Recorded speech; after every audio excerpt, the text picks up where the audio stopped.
the critique people would say is, well, you've had to lower safeguards, and you've had to kind of diminish some of those stronger areas the bank would have stood for in the past in order to play more in this multilateral world. Is that true? What is your response to that? You know, the thing is, there have been various drafts of the safeguards that have been shared more broadly, and we got a lot of really important feedback.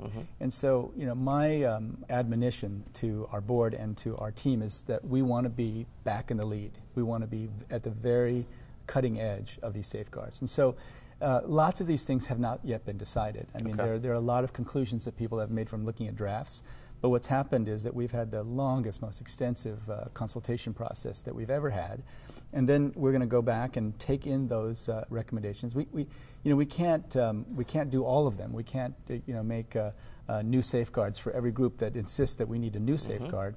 But I think on discrimination, on indigenous people, on environmental protection, all these issues, we are moving forward, and pretty dramatically in just about every area. So the thing that we would ask is just wait till you see the next drafts. Wait till you see the final product.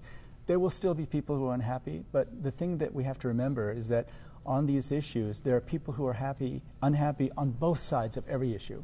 You know, countries that want fewer safeguards and organizations that want more.